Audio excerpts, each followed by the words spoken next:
अब आए मोहम्मद इस्लाम जिंदा हो गए। जग में जब आए मोहम्मद इस्लाम जिंदा हो गए।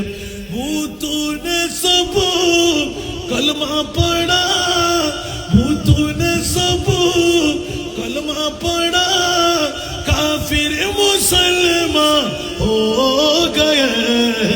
जग में जब आए मोहम्मद इस्लाम जिंदा।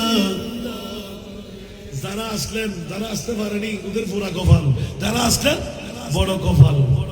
वो नबी प्यारे नबी जब दोनों जहां का बादशाह, जिसने उनकी हुस्नों कहा, जिसने उनकी हुस्नों कहा, जन्नत का मेहमान हो गया।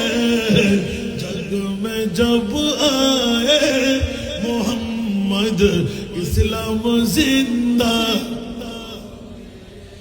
वो नबी प्यारे नबी महबूब है अल्लाह का। वो नबी प्यारे नबी जब महबूब है अल्लाह का, जिसने उन्हें पैदा किया, जिसने उन्हें पैदा किया, खुद वो भी शैदा हो गए। जग में जब आए मोहम्मद इस्लाम जिंदा हो गए। जग में जब आए मोहम्मद इस्लाम जिंदा। সার কথা কেন নিয়ে আসলাম?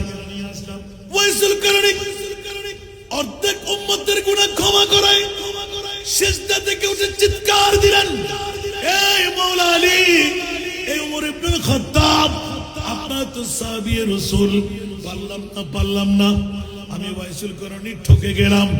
কিন্তু মনে রাখবেন আখিরি জামানার একটি নির্দিষ্ট সময়ে আওলাদের রাসূলের পক্ষ থেকে বাগদাদের জমিনে এমন একজন জাত আসবে, যার বাবার নাম আবু সালেহ মুসা জঙ্গি, যার মায়ের নাম উম্মুল খায়র ফাতেমা।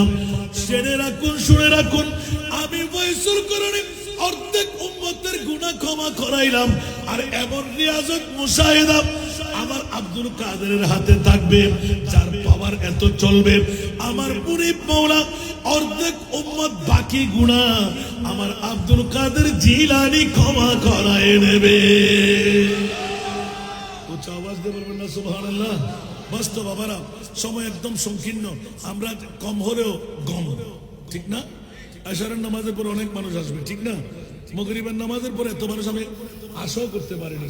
আল্লাহ সবাইকে কবুল আর মঞ্জুর করুন। আরো জোরে বলতে হবে, কই যে গৌসে পাকের ইয়াদগারে দিলেন, যে গৌসে পাক অর্ধেক উম্মতের গুনাহ ক্ষমা করাইবেন, বাতিলরা কেউ করাইবে? এই কথা বাতিলরা বলবে? আজকে এই সুন্নি সম্মেলন ফতেহাবাদ বিশাল এই সুন্নি কনফারেন্স ছাড়া আর কেউ বলবে? আমি আমার নিজের অন্তঃস্থল থেকে মোবারকবাদ, ধন্যবাদ দেব। একজন বাবা ভাই কি পাবো না? এই মাহফিল আগামী বছর, বিগত বছর আপনাদেরকে এরকম বলা হয় নাই। আমি আজকে থেকে 2-3 বছর আগে একবার বলেছিলাম, একজন বাবা ভাই কি নাই নিজের মায়ের গুনাহ, বাবার গুনাহ, দাদার গুনাহ, দাদির গুনাহ, নিজের গুনাহ, বিবির গুনাহ ক্ষমা করাইতে? আগামী